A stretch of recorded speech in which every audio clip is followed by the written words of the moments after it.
Hi there, this is Fred Lamberson, and this is how I finished my master's degree at APU. Yeah, that's 37 years of goodness standing right there. Here is my full house with a few jacks and two lovely queens. I was at a crossroads. I wasn't happy at work, and I felt God prompting me to a higher calling. But at this stage of life, I had a beautiful family, but would they still be happy even if we didn't have money in our wallet?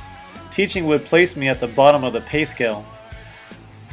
Was I absolutely crazy to consider a career change as a sole income earner for a family of 5 at my age? Oh yes indeed. So how did I get here? My journey has been going on for quite some time now. We should start at the beginning, fresh out of high school. A trip down memory lane, if you will. My first job was that of a bank teller. Next, I learned how to be an on-site computer technician. Then, I graduated from college and began a career as a healthcare administrator. Finding a job with flexibility and the ability to call my own shots found me getting into real estate, a career I can continue to help supplement my income even as a teacher. But teaching? Isn't that just code for a 30-year sentence? I resisted teaching for 13 years and couldn't imagine doing that to myself unless I managed to find a way to teach outside the box. Where should I go to get my credential?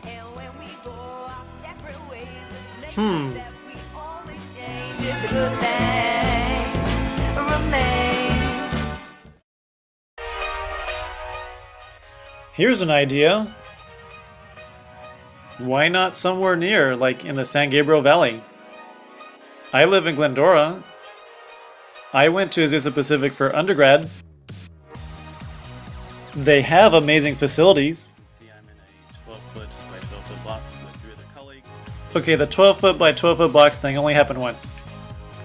Ultimately, I needed a place that put God first. Once enrolled, I couldn't be happier. The faculty are amazing. My classmates are fun. It quite frankly is the place to be. I did student teaching at Northview High School and got my first job at Kaiser High School, both practice grounds for everything I have learned at APU.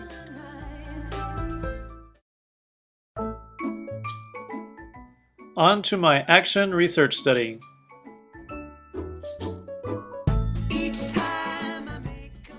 My kids, though wonderful, are rather messy.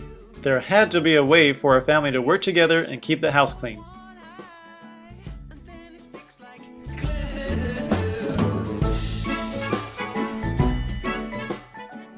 We had a family meeting in which I discussed the strategies we would work on together to help with cleaning the messes. New to our family system would be an organization of toys and having specific places for each one. We would also have 30-second cleanup times around midday.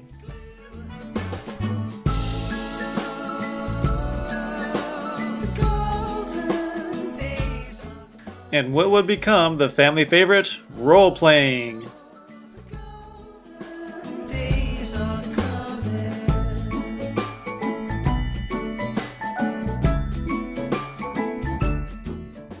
I was certain this would work well.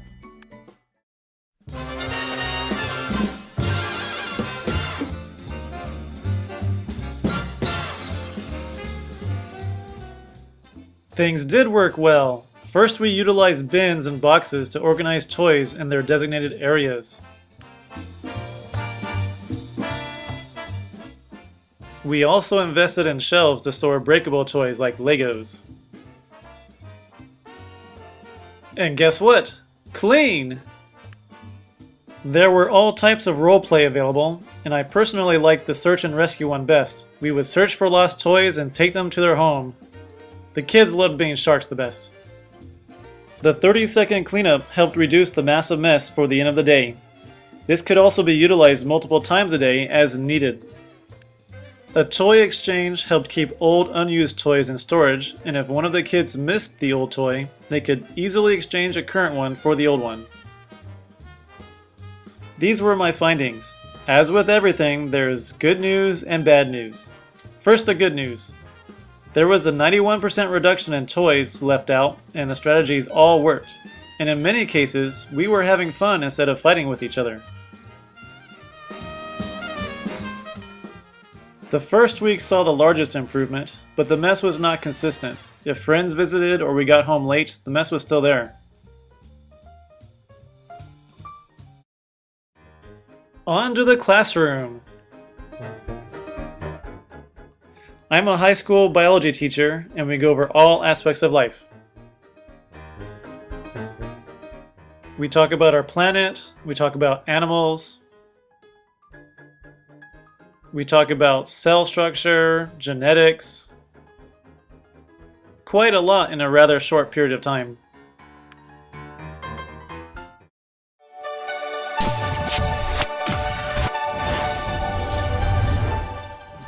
My unit lesson plan is in the beginning of the school year, and we need to cover some basic laboratory procedures, as well as microscope safety and handling, and we practice using slides. Students get the benefit of watching safety videos. They look up online and research about different microscope slides and the possibilities out there. And they also get to put together a 30-second advertisement.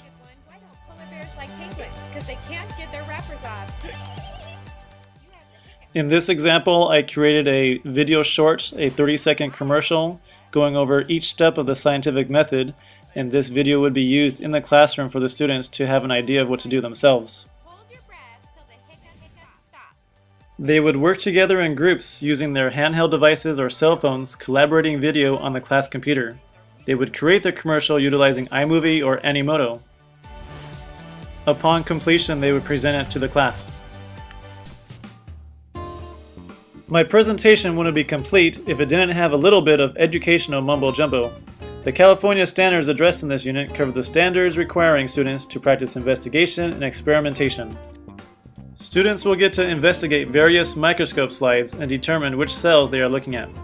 Common Core standards addressed in this unit cover the writing or typing of arguments that are content related. Students journal daily questions checking for their understanding of prior day lessons. Technology standards addressed are those relating to creativity, innovation, collaboration, and research. Students will create a 30-second ad about the scientific method. The old ways of teaching are going away, with programs such as the ones at APU inspiring a new generation of teachers infused with technology in the classroom. The ancient way of learning is going extinct. No longer will the teacher be so still that he or she could fall asleep in place.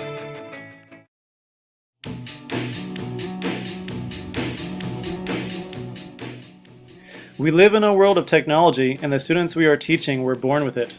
Virtual collaboration, digital media, electronic devices will all prevail. This is such an exciting time to be a teacher, and I can't wait to see what comes. Electronic devices have become the norm, and with all the tools that we have at our fingertips, creativity and collaboration is going to soar.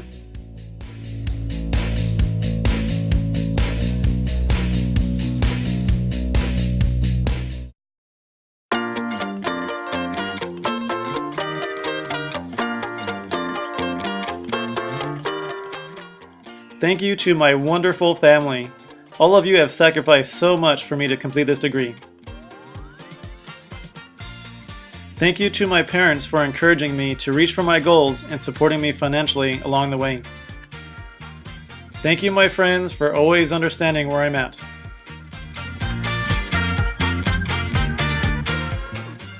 And thank you to the professors of APU. You are a great bunch of people, professional, understanding, and caring, and I have learned a lot from you.